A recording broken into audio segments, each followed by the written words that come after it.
నమో బుద్ధాయ. అందరికీ నమస్కారము. చాలా పనులు ఉన్నాయి చేయడానికి. పొద్దున్నే లేచిన తర్వాత రాత్రిలో నిద్రపోవడానికి వెళ్ళడం వరకు చాలా పనులున్నాయి చేయడానికి. ఇప్పుడు ఏదో ఒక కుర్చీలో కూర్చొని బహుశా మీరు కూర్చొని వింటూ ఉన్నారు. లేకపోతే ఎక్కడికైనా వెళ్ళినప్పుడు వెళ్తూ మీరు ఈ ప్రవచనాన్ని వింటూ ఉన్నారు. పర్వాలేదు. దృష్టిలో పెట్టుకొని ఈ ధర్మాన్ని మీ ఆచరణపై పెట్టడానికి కొంచెం ప్రయత్నించండి.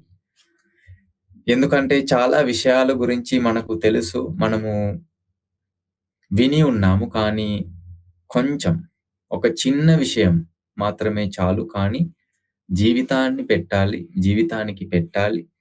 దృష్టిలోకి పెట్టాలి. పెట్టి ఆ దృష్టితో పాటు ఆచరించడానికి ప్రయత్నించాలి మనం. అందుకే ఒక చిన్న విషయం తీసుకొని మనము ఇవాళ కూడా మాట్లాడుకుందాం. కొంచెం ఆలోచించండి మీ పోయిన రోజు గురించి. అంటే ఇప్పుడు రాత్రి పొద్దున్నే నుంచి ఇప్పటి వరకు మీరు చేసిన పనుల గురించి కొంచెం ఆలోచించండి. ఇవాళ మీకు పుణ్య పనులు ఏదైనా పని చేయడానికి అవకాశం దొరికిందా? ఏదైనా పుణ్య పని ఇతరులకు సహాయం చేయడానికి, లేకపోతే అవసరమైన ఏదైనా వాడికి కొంచెం ఆహారం ఇవ్వడానికి, లేకపోతే మీరు నేర్చుకునే ఉన్న ఏదైనా విషయం ఇంకొక మనిషికి నేర్పించడానికి, ఏదైనా విషయం. చాలా విషయాలు ఉండవచ్చు. చాలా విషయాలు ఉన్నాయి. పుణ్య పనుల్లాగా మీరు చేశారా? మీరు ఏదైనా పుణ్య పని చేశారా ఇవాళ? కొంచెం ఆలోచించండి. ఎందుకంటే ఈ ప్రపంచంలో ఒక పెద్ద సత్యం ఉంది. పెద్ద సత్యం అంటే చాలా సత్యం ఉంది. ఆ సత్యం ఏమిటంటే మీరు ఏదైనా విషయం ఇస్తే అదే విషయం మీకు మళ్ళీ లభిస్తుంది. అది చాలా సత్యం. కొంచెం ఆలోచించండి. భారతదేశంలో ఉన్న మతాలలో కూడా ఈ విషయం గురించి చాలా మతాలు ఉన్నాయి కదా! భారతదేశంలో చాలా మతాలు ఉన్నాయి. ఆ మతాలలో కూడా ఉన్న ఒక పెద్ద నియమం, ఒక పెద్ద నిజం, అంటే ఒక పెద్ద సత్యం. చాలా సత్యం. మీ జీవితం వైపుకి చూసి కూడా మీరు అర్థం చేసుకోగలరు. ఎందుకంటే మీరు ఏదైనా విషయం ఇస్తే అది మళ్ళీ తిరిగి మీ దగ్గరలోకి వస్తుంది. అందుకే మీరు ఏదైనా విషయం ఇస్తే ఇతరులకు శ్రద్ధ పెట్టండి. మీరు ఇచ్చేది ఏమిటో అని. మీరు సంతోషం ఇస్తే తప్పకుండా మీకు సంతోషం లభిస్తుంది. కానీ ఏదైనా బాధ ఇస్తే ఇతరులకు తప్పకుండా బాధనే తిరిగి వస్తుంది మీ దగ్గరికి. అందుకే భగవాన్ బుద్ధుడు చెప్పాడు, ఏదైనా పని చేసే ముందు ఆలోచించండి అని. ఈ పని ద్వారా ఇతరులకు ఒక సేవ, లేకపోతే మంచితనం వస్తుందా? లేకపోతే చెడ్డతనం వస్తుందా అని. కొంచెం ఆలోచించండి. మనము చాలా బిజీగా జీవిస్తాం. చాలా బిజీగా జీవించేటప్పుడు ఇతరుల గురించి ఆలోచించుకోవడానికి మాతో పాటు బహుశా మనతో పాటు సమయం లేదు. అతను ఏం చేస్తాడు, ఇతను ఏం చేస్తాడని ఆలోచించడానికి, అతనికి ఏం జరుగుతుంది, ఇతనికి ఏం జరుగుతుంది అని ఆలోచించడానికి మీతో పాటు బహుశా సమయం లేదు. మీ దృష్టిలో కూడా అలాంటి విషయాలు లేవు. కానీ మీరు చేసే విషయాలు, మీరు చేసే పనులు మీ దగ్గరకి తిరిగి వస్తున్నాయి. ఇప్పుడు బహుశా మీరు ఆలోచిస్తారు. ఒక అతను ఉన్నాడు. అతనికి నన్ను ఇష్టం లేదు. మళ్ళీ మళ్ళీ తిడతాడు. మళ్ళీ మళ్ళీ కొడతాడు. నిద్ర నిద్ర పెడతాడు. బాధ పెడతాడు. ఎందుకు? నేను ఏదైనా విషయం, ఏదైనా చెడ్డ విషయం అతనికి చేయను. చేయలేదు. కానీ అతను బాధ పెడతాడు. నా జీవితానికి బాధ ఇస్తాడు. ఎందుకు? ఎందుకు నాకే ఇలాంటి విషయాలు జరుగుతాయి అని బహుశా మీరు ఆలోచిస్తారు. కానీ నేను చెప్తాను. ఏదైనా జీవితంలో మీరు ఎప్పుడైనా జీవితంలో మీరు చేసే, మీరు చేసి, మీరు చేసి ఉన్న ఒక చెడ్డ పని ద్వారా మీకు ఈ సందర్భం లభించింది. ఒక వ్యక్తి మీ ఇంటికి వచ్చి ఒక విషయం దొంగతనం చేశాడు. మీరు అనుకుంటున్నారు ఎందుకు? ఎందుకు అతను ఎవరు? ఎవరు? ఎవరు వచ్చి దొంగతనం చేశాడు? ఎందుకు? నేను ఇతరులకు ఇలాంటి బాధ పెట్టను. బాధ చేయను. కానీ అతను దొంగతనం చేశాడు. బహుశా మీరు ఈ జీవితంలో ఇలాంటి చెడ్డ పనులు చేసేవాడు కాదు. కానీ పోయిన జీవితాలలో చాలా పెద్ద తప్పులు మనము చేసేవాళ్ళం. అందుకే మన జీవితంలో మనము చేసే పనుల గురించి మనము లోతుగా ఆలోచించాలి కదా!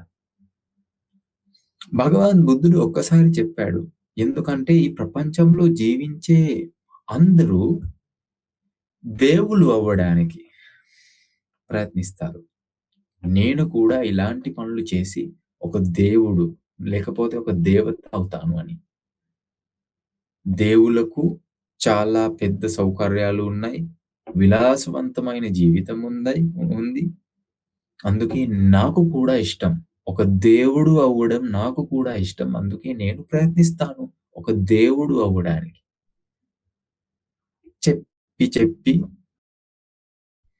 చెప్పి చెప్తూ వాళ్ళు విభిన్న రకాల పనులు చేస్తూ ఉన్నారు. కానీ భగవాన్ బుద్ధుడు ఒక్కసారి చెప్పాడు. దేవుడు ఒక దేవుడు ఉండటానికి, దేవుడు అవ్వడానికి మార్గం ఉంది. ఆ మార్గాన్ని తీసుకోకండి. ఆ మార్గాన్ని తీసుకోండి. ఆ మార్గాన్ని తీసుకొని, ఆ మార్గంపై నడవండి. ఆ మార్గంపై నడవండి. కొన్ని హేతువుల ద్వారా, హేతువులు అంటే కారణాలు. కొన్ని హేతువులు ఉన్నాయి. ఒక దేవుడు అవ్వడానికి కొన్ని హేతువులు ఉన్నాయి. ఆ హేతువుల ద్వారా మీరు ఒకేనా ఒక రోజు ఒక దేవుడు అవుతాడు.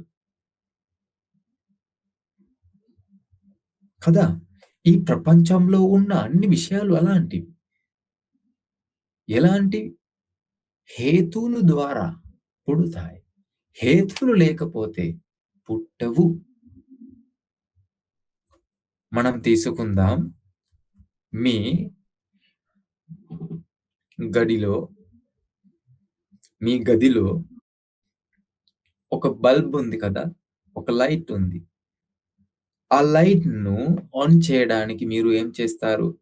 లైట్‌కి క్రిందకి వెళ్లి లైట్ క్రిందకి వెళ్లి మీరు అనుకుంటున్నారు, లేకపోతే చెప్తారు. లైట్ నాకు లైట్ కావాలి. నాకు లైట్ కావాలి. Light on. ఆన్ అవ్వండి. ఆన్ అవ్వండి. నాకు లైట్ కావాలి. అదే విధంగా మీరు చెప్తే ఏం జరుగుతుంది? లైట్ ఆన్ అవుతుందా? ఆఫ్ గానే ఉంటుందా? లైట్ ఆన్ అవ్వదు. ఎందుకంటే హేతువులు ఉన్నాయి లైట్ ఆన్ అవ్వడానికి.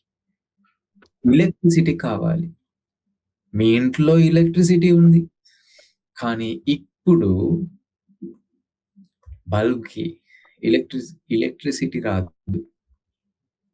మీరు ఆన్ చేయాలి. అంటే ఒక స్విచ్ ఉంది. ఆ స్విచ్ దగ్గరికి వెళ్లి ఆ స్విచ్‌ను ఆన్ చేయాలి.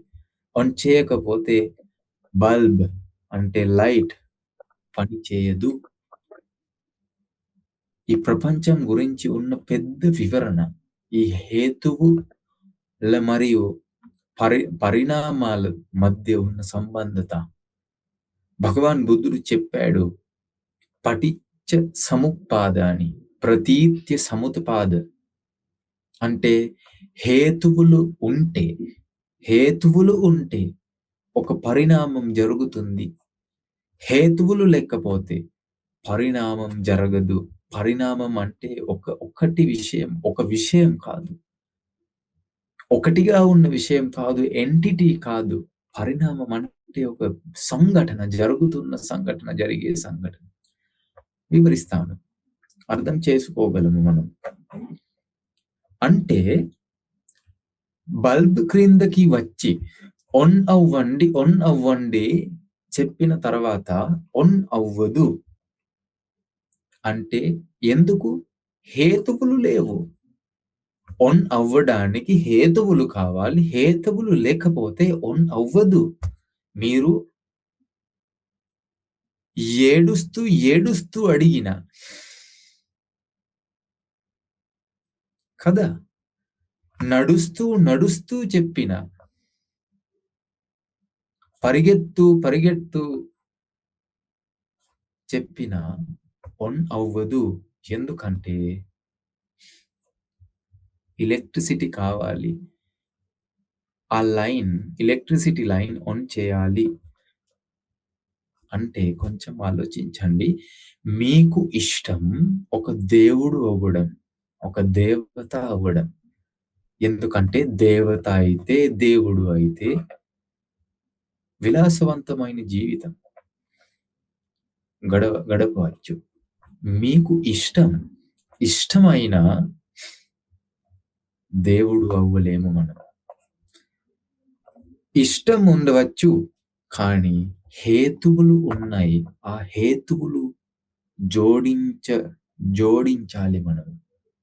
మీతో పాటు ఆ హేతువులు ఉంటే మీరు ఖచ్చితంగా ఒక దేవుడు అవుతారు. దేవత అవుతారు. కానీ హేతువులు లేకపోతే,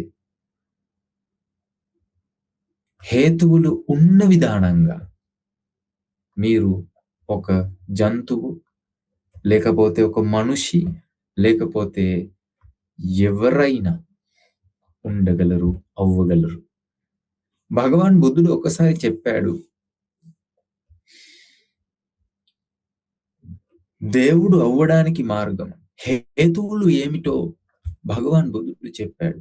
దేవుడు ఉండటానికి, దేవుడు అవ్వడానికి కావాల్సిన గుణాలు మన జీవితంలో ఉంటే మనము ఖచ్చితంగా దేవుడు అవ్వగలం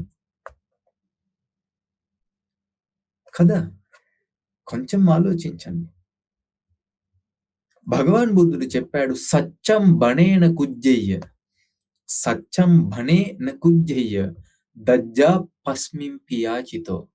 ధమ్మపదంలో ఉంది ఈ గాథ. మీకు తెలుసు కదా! ధమ్మపదం అనే ఒక పద్య సంగ్రహం ఉంది. భగవాన్ బుద్ధుడి ద్వారా చెప్పిన పదాలు, ధర్మాల గురించి. ధర్మపద్ చెప్తాడు.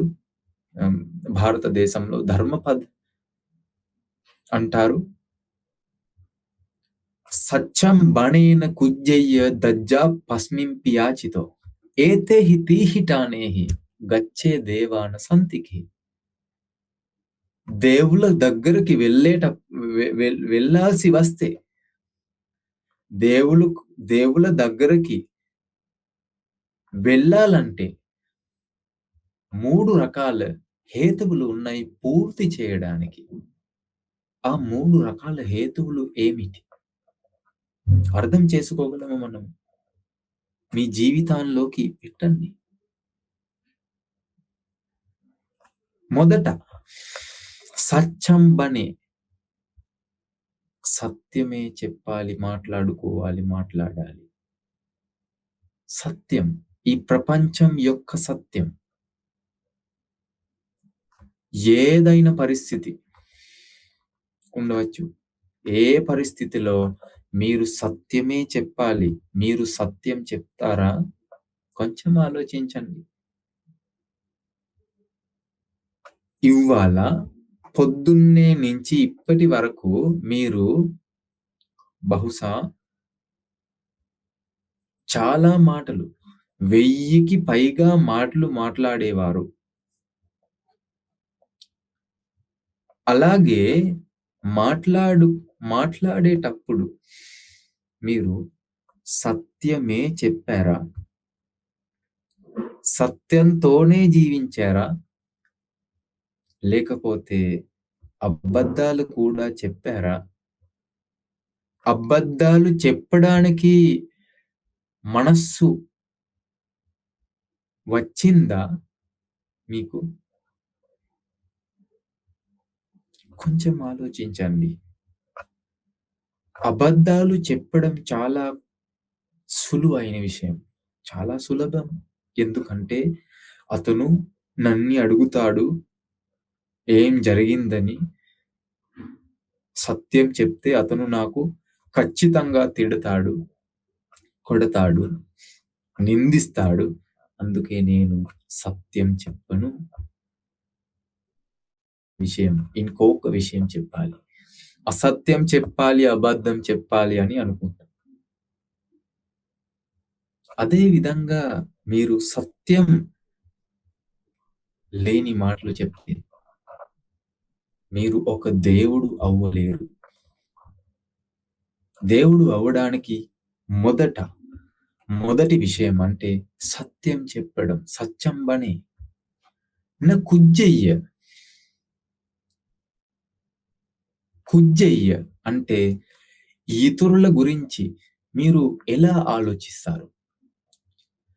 నాకు అన్ని విషయాలు కావాలి. ఇతరులకు లభిస్తే లేకపోతే, లభించినా లేకపోయినా నాకు కావాలి అన్ని విషయాలు. నాకు మరియు నా సభ్యులకు, నాతో పాటు జీవించే వాళ్ళకు సుఖం కావాలి.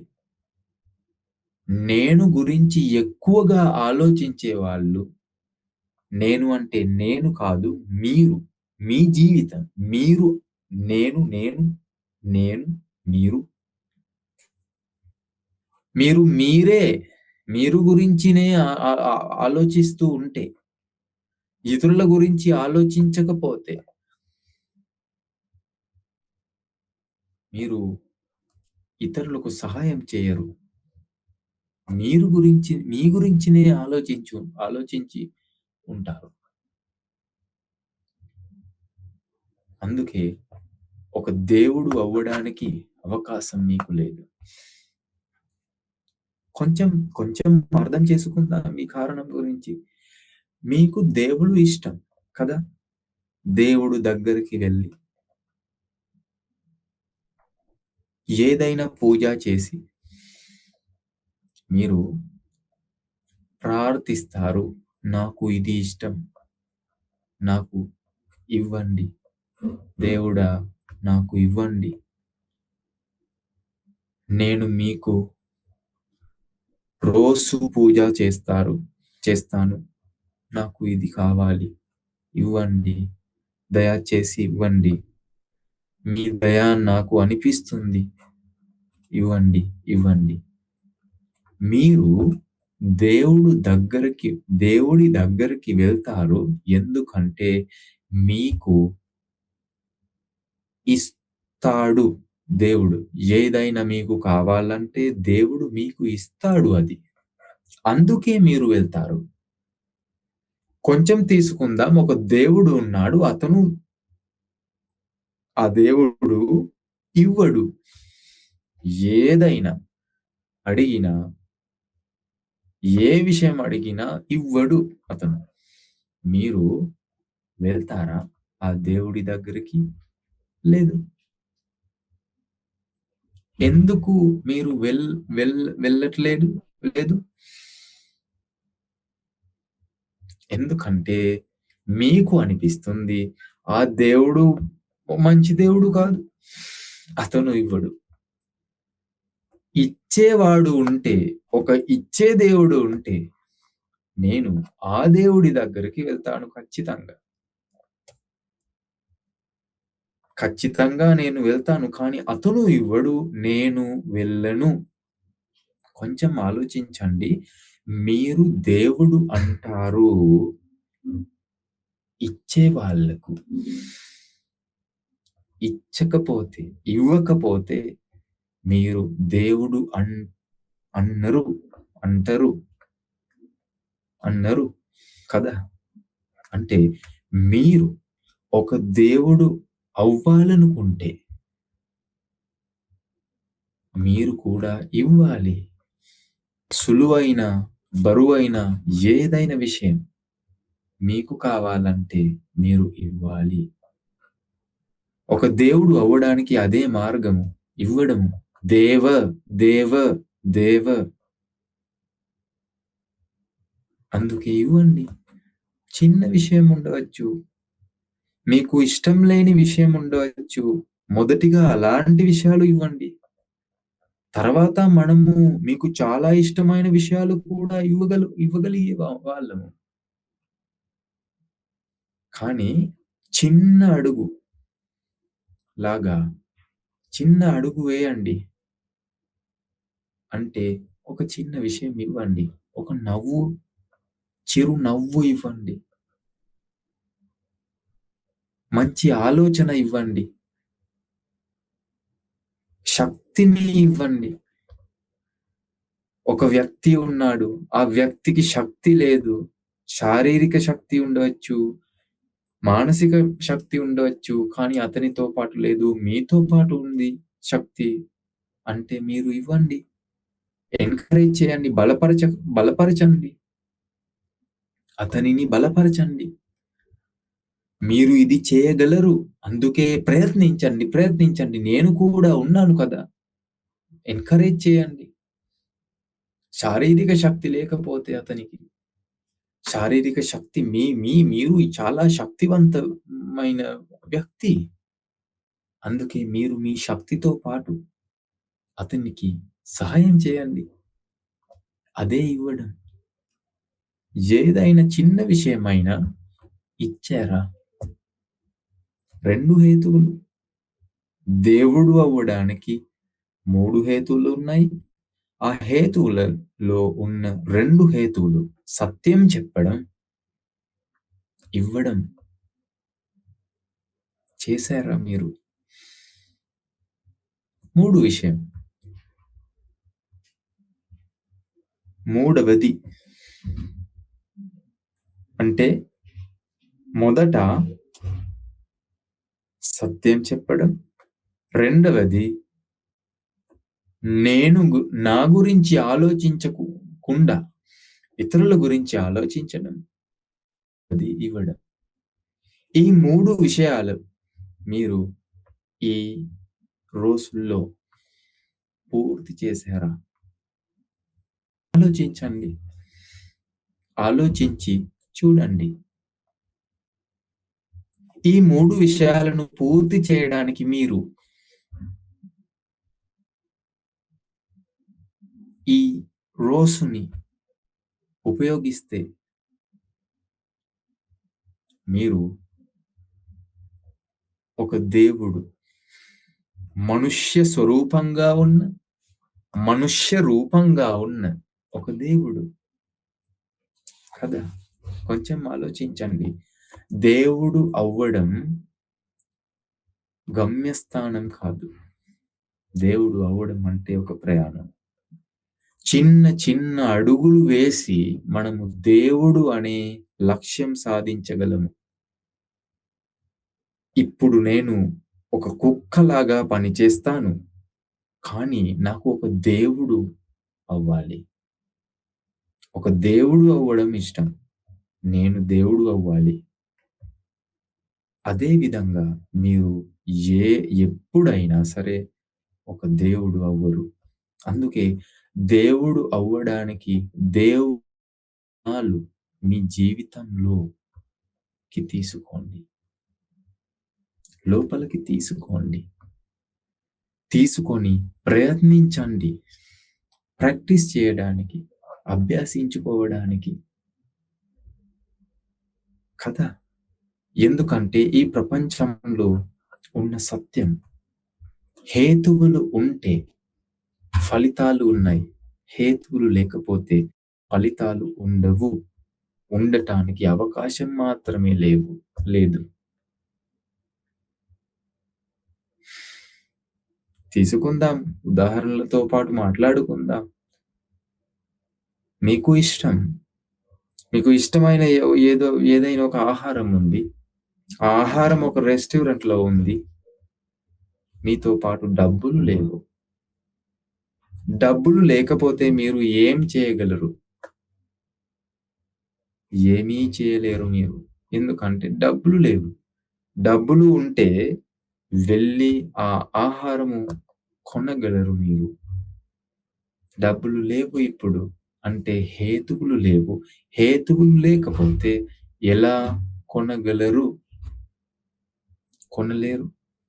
హేతువులు ఉండాలి కదా! ఈ ప్రవచనం కూడా అలాగే. ఈ ప్రవచనాన్ని కొన్ని హేతువులు కావాలి. ఆ హేతువులు మీతో పాటు ఉంటే ప్రవచనాన్ని వినడం అనే విషయం జరుగుతుంది. కదా! ఒక మాధ్యం ఉంది. మార్గగత స్వభావంగా ఆన్‌లైన్ సమావేశంలాగా మనము ఈ ప్రవచనం చేస్తాము కదా! ఒక ల్యాప్‌టాప్ లేకపోతే ఒక పరికరం ఏదైనా పరికరం కావాలి మీకు. ఎలక్ట్రిసిటీ కావాలి మీకు. ఇంటర్నెట్ కనెక్షన్ కావాలి మీకు. కదా! హేతువులు కావాలి. హేతువులు మీతో పాటు ఉంటే ఫలితం ఖచ్చితంగా జరుగుతుంది. హేతువులు మాత్రమే ఉన్నాయి. ఫలితాలు అంటే ఆ హేతువుల యొక్క స్వభావము. హేతువులు కలిసి ఉండటమే ఫలితము. ఇప్పుడు కూడా హేతువులు ఉంటే ఫలితం ఉంది. హేతువులు లేకపోతే ఫలితం లేదు. మీ జీవితంలో సంతోషం కూడా అలాగే. కదా! బహుశా మీరు ఆలోచిస్తారు. నేను ఒక పెళ్లి చేసిన వ్యక్తి. నాకు ఒక పెళ్లి ఉంది. పెళ్లి చేసిన తర్వాత నా మనసులో సంతోషం లేదు. భార్య ఎప్పుడు మాట్లాడదు. భార్యను చూసినప్పుడు నాకు సంతోషం లేదు. ఇష్టం లేదు నాకు భార్యని. లేకపోతే నాకు భర్త ఇష్టం లేదు. ఎ ఎల్ ఎల్లప్పుడూ అతను నాకు తిడతాడు. అలాంటి సందర్భాలు కూడా ఉండవచ్చు. మీ గృహస్థ జీవితంలో సంతోషం లేదు. ఎందుకు? సంతోషం అంటే ఒక ఫలితము. ఆ ఫలితము మీరు తీసుకోలేరు. ఫలితాలను తీసుకోలేరు మీరు. కానీ హేతువులు ఉత్పత్తి చేయవచ్చు మీరు. అందుకు హేతువులు ఉత్పత్తి చేయడానికి ప్రయత్నించండి. హేతువులు సృష్టించండి. సంతోషంగా జీవించడానికి కొన్ని హేతువులున్నాయి. ఆ హేతువులు ఉంటే మీరు సంతోషంగా ఖచ్చితంగా జీవిస్తారు. హేతువులు లేకపోతే సంతోషంగా జీవించడం అసాధ్యం. ఎందుకంటే హేతువులు లేవు.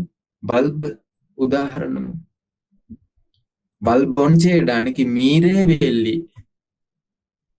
ఆన్ చేయాలి స్విచ్‌ను. ఆన్ చేయకపోతే చీకటిలో చీకటిలోనే ఉండాలి. అలాగే అదే విధంగా మీ పెళ్లి జీవితంలో అంటే మీ వివాహం, వివాహ జీవితంలో ఉండేటప్పుడు సంతోషం లేకపోతే సంతోషం ఉండటానికి హేతువులు లేవు. అందుకే హేతువులు సృష్టించండి. హేతువులు ఏమిటి? సంతోషానికి హేతువులు ఏమిటి? డబ్బులా? లేవు. సంతోషంగా ఉండటానికి మొట్టమొదటిగా మీరు మంచిగా మాట్లాడండి. మీ భార్యతో పాటు, మీ భర్తతో పాటు, దయతో పాటు, ప్రేమతో పాటు మాట్లాడండి. చాలా కాల క్రితం బహుశా మీరు ప్రేమతో పాటు మాట్లాడారు. పెళ్లి చేసిన తర్వాత మొదటి రోజుల్లో మీకు చాలా ఇష్టం నాకు చాలా ఇష్టం మీరు. అందుకే మాట్లాడండి. మనం మాట్లాడుకుందాం. అలాగే చెప్తూ మీరు ప్రేమతో జీవించారు. కానీ ఇప్పుడు కొంచెం ఆలోచించండి. బహుశా మీకు ఇష్టం లేదు అతను, ఇష్టం లేదు ఆమె. అందుకే సంతోషం లేదు. కానీ మళ్ళీ సృష్టించండి హేతువులు. మంచిగా మాట్లాడండి. మృదువుగా మాట్లాడండి. ప్రేమతో మాట్లాడండి. వాళ్ళు ఇంట్లో ఉండిపోయి, ఇంటికి వెళ్ళిన తర్వాత ప్రేమతో మాట్లాడండి మీ భార్యతో, మీ భర్తతో. సహాయం ఇవ్వండి. గౌరవించండి. ఆదరించండి. పూజించండి. ఎందుకంటే మీరు జీవించేటప్పుడు సహాయం కావాలి. మనమందరికీ సహాయం కావాలి. అందరికీ సహాయం లభిస్తుంది ఇతరుల వల్ల. ఇతరులు సహాయం చేస్తే మనకు లభిస్తుంది సహాయం. లేకపోతే సహాయం లభించము మనం. మీరు మంచిగా మీ భార్యతో పాటు వ్యవహరిస్తే మంచిగా మీకు ప్రవర్తిస్తుంది భార్య. అవసరమైన ఏదైనా సహాయం ఉంటే ఆ సహాయం ఇవ్వగలిగితే మీరు, అందరూ మీతో పాటు ఉన్నారు. అందరికీ మీరు ఇష్టం. ఎందుకంటే మీరు సహాయం చేసేవాడు. అందరికీ సహాయం చేయండి. అదే మిత్రత. అదే స్నేహం. నాకు కూడా స్నేహితులు ఉన్నారు కొంత. వాళ్ళు నాతో పాటు సాగుతారు. అలాంటి మిత్రులు కావు. ఆ మిత్రులు మీతో పాటు త్రాగడానికి ఉన్నారు. కానీ మంచి పనులు చేయడానికి వాళ్ళు రారు కదా. ఒక దాన ధర్మం చేసేటప్పుడు మీరు అడుగుతారు మీ ఫ్రెండ్స్ను, రండి. ఆ రోజుల్లో మనము ఒక దాన ధర్మం చేసేవాళ్ళం. అందుకే మీరు కూడా రండి, మనతో పాటు జోడించి మనము ఈ పుణ్య పనులు చేస్తామని మీరు చెప్తే వాళ్ళు రారు. కానీ ఒక బాటిల్ కొని వచ్చాను, త్రాగడానికి రండి అని చెప్తే బహుశా చాలా మంది వస్తారు. ఎందుకు? అది మిత్రత కాదు. అది మంచి మిత్రులు కావు. వాళ్ళు మంచి మిత్రులు కారు. వాళ్ళు పాపమిత్రులు. ఎందుకంటే పాపకర్మాలు చేయడానికి మీకు సహాయం ఇస్తారు వాళ్ళు. పుణ్యకర్మాలు చేయడానికి వాళ్ళు రాదు. అందుకే మీరు కొంచెం ఆలోచించండి. మంచి జీవితం గడపడానికి ప్రయత్నించండి. ఇది మీ జీవితము కదా. మంచిగా జీవించండి. ఒకే జీవితం ఉంది మీకు. ఈ జీవితం కదా. ఒకే జీవితం. చిన్న సమయం, పుట్టిన రోజు నుంచి మరణించే రోజు వరకు చిన్న సమయం ఉంది మీకు మంచిగా నిర్వహించుకోవడానికి. పుణ్య పనులు చేసి, కుశల కర్మాలు చేసి, ఈ సత్యం గ్రహించుకొని అవగాహన చేసుకోవడానికి, ఇతరులకు సహాయం చేయడానికి చిన్న సమయం ఉంది మీతో పాటు. ఆ చిన్న సమయాన్ని సద్వినియోగం చేయాలి కదా. సద్వినియోగం చేస్తూ ఉన్నారా? ఆలోచించండి మీ జీవితం గురించి. అందుకే నేను అడిగాను మిమ్మల్ని, ఇవాళ మీరు చేసిన ఏదైనా పుణ్యకర్మం ఉంటే ఆలోచించండి ఆ పుణ్యకర్మం గురించి, పుణ్య పని గురించి. నేను ఇవాళ ఒక బిచ్చగాడికి కొంచెం ఆహారం ఇచ్చాను. సంతోషించుకోవడానికి ఒక మార్గం ఉంది మీకు. ఎందుకంటే మీరు ఒక పుణ్యకర్మం చేశారు. అందుకే ఇప్పుడు కూడా దాని గురించి ఆలోచించుకొని మీరు సంతోషపడగలరు. కానీ మీరు కొంచెం ఆలోచించండి. ఇవాళ పొద్దున్నే లేచిన తర్వాత నేను ఒక వ్యక్తికి తిట్టాను. సంతోషించుకోగలరా మీరు? లేరు. ఎందుకంటే మీరు ఒక చెడ్డ పని చేశారు. ఇప్పుడు కూడా వాడు చాలా పాపం నేను ఎందుకు తిట్టాను అని అనుకొని మీరు బాధపడతారు, విచారంగా ఉంటారు. ఇప్పుడు కూడా బహుశా. అందుకే నేను చెప్తాను, మంచి పని చేయండి. మళ్ళీ మళ్ళీ సంతోషించుకోవచ్చు మీరు. చెడ్డ పనులు చేయకండి. విచారంగా జీవించవచ్చు. విచారంగా జీవించడం చాలా కష్టం కదా! నేను చేసే పనుల గు నేను చేసిన పనుల గురించి మళ్ళీ మళ్ళీ ఆలోచించుకొని విచారపడటం, ఇబ్బంది పడటం కష్టం. అందుకే ఈ చిన్న జీవితం కష్టంగా జీవించడానికి ఎందుకు ప్రయత్నిస్తారు మీరు? అలాగే జీవించకండి. ఈ మంచి జీవితం కదా! మీ మనుష్య జీవితం మంచి జీవితం.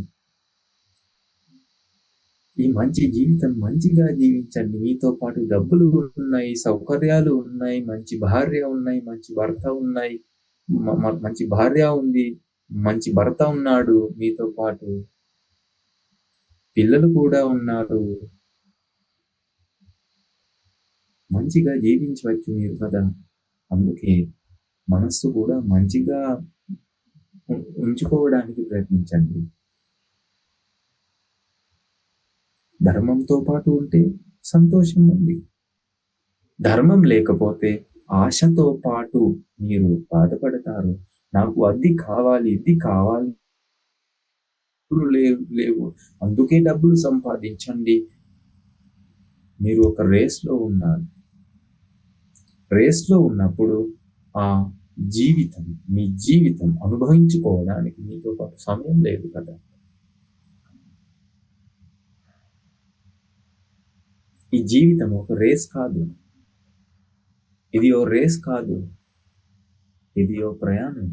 అందుకే అనుభూతి చెందండి ఈ ప్రపంచం గురించి, ఈ జీవితం గురించి. ఒక రేస్‌లో ఉంటే మీరు ఇతరుల కంటే ముందుగా వెళ్ళడానికి, ఇతరులకి ముందు వెళ్ళడానికి మీరు ప్రయత్నిస్తారు. కానీ మీ జీవితం ఓ జర్నీ ఉంటే, ఒక ప్రయాణం ఉంటే మీరు ఈ ప్రయాణాన్ని అర్థం చేసుకోవడానికి, ఈ ప్రయాణాన్ని అనుభూతి చెందుకోవడానికి, అనుభవించడానికి ప్రయత్నిస్తారు.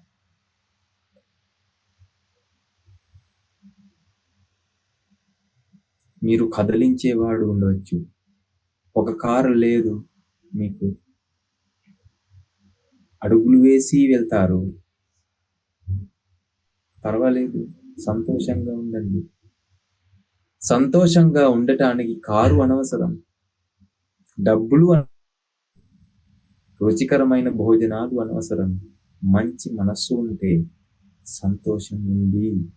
మంచి మనస్సు లేకపోతే కారు ఉన్నా, డబ్బులు ఉన్నా మీతో పాటు సంతోషం లేదు.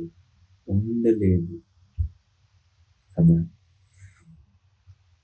అందుకే నేను చెప్తాను, సంతోషం మీ జీవితంలో ఒక సహజం. ఆ సహజాన్ని వెతకండి. మనం ఏం చేస్తాం?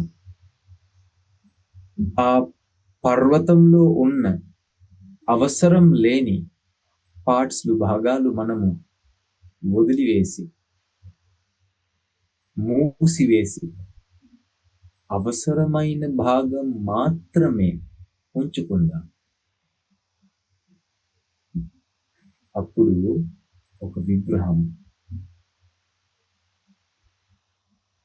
కనిపిస్తుంది మనకు. విగ్రహం అంటే అవసరమైన భాగము. ఇతర భాగాలు అవసరం లేదు. అందుకే మూసివేయాలి.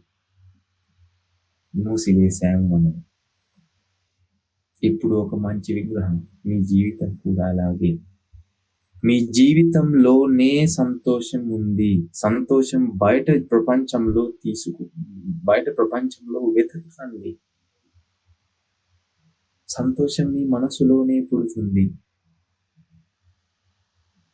బయట ఎక్కడ వెతికినా మీకు దొరకదు సంతోషం.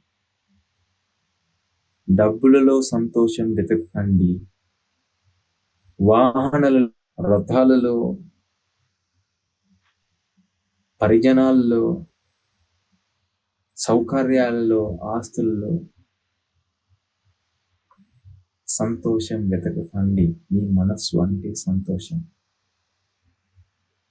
ఇప్పుడు మీరు అనుభవించే అనుభవం అంటే సంతోషము. అందుకే సంతోషం కోసం వెళ్ళకండి. మనస్సు మార్చడానికి ప్రయత్నించండి. భగవాన్ బుద్ధుడు అదే చేశాడు. తనని మార్చుకోవడానికి ప్రయత్నించాడు. తనని మార్చుకోవడం అంటే సత్యం అవగాహన చేసుకోవడం. సత్యం అవగాహన చేసుకున్న తర్వాత ఈ ప్రపంచం విభిన్న స్వభావంగా, భిన్నంగా అనిపిస్తుంది. ఇప్పుడు సంతోషం కేవలం సంతోషం మాత్రమే. బాధలు లేని జీవితం. సత్యం ఉంది. అందుకే ఒక కొత్త టెలివిజన్ ఇంటికి తీసుకొని సంతోషం వెతకండి. పొద్దున్నే నుంచి రాత్రి వరకు విభిన్న రకాలుగా చేస్తూ సంతోషం వెతకండి. గంటల వరకు ఒక భోజనం తయారు చేసి ఎంతో కష్టంగా ఇది చాలా రుచికరమైనది అని చెప్తూ భోజనం చేసి సంతోషం వెతకండి. అందుకే ఈ విషయాల గురించి కొంచెం ఆలోచించుకోండి. అవగాహన చేసుకోవడానికి ప్రయత్నించండి. మనతో పాటు సత్యం ఉంది.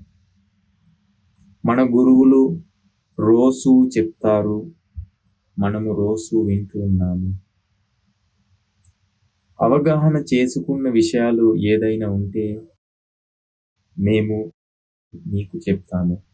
మీరు కూడా అవగాహన చేసుకోవడానికి ప్రయత్నించండి. చాలా దయతో చెప్తాను, ప్రేమతో చెప్తాను. ఎందుకంటే మీరు ఒక మనిషి. చాలా అదురుగా మీరు ఈ మనుష్య జీవితం పొందారు. అందుకే మీ మనుష్య జీవితం చాలా విలువైనది. ఈ ప్రపంచంలో ఉన్న అత్యంత విలువైన విషయం ఏమిటో ఎవరైనా మీతో పాటు వచ్చి అడిగితే చెప్పండి, మీ మనుష్య జీవితం అని. మీరు చాలా కష్టపడి పనిచేశారు ఈ మనుష్య జీవితాన్ని సాధించడానికి. అందుకే ఈ మనుష్య జీవితాన్ని మనము సద్వినియోగం చేస్తాము. సద్వినియోగం చేయడానికి ఒక మార్గం ఉంది. ఆ మార్గం భగవాన్ బుద్ధుడు చెప్పాడు. ఈ సత్యాన్ని బోధిపట్టడం, ఈ సత్యాన్ని అవగాహన చేసుకోవడం. అందుకే మనము ఈ సత్యాన్ని అవగాహన చేసుకొని ఈ సత్యాన్ని మన ఆచరణపై పెట్టుకోవడానికి ప్రయత్నించండి. మీరు చాలా పుణ్యవంతులు. అందుకే మళ్ళీ పుణ్యములు సంపాదించండి. మళ్ళీ సత్యం అవగాహన చేసుకోవడానికి ప్రయత్నించండి.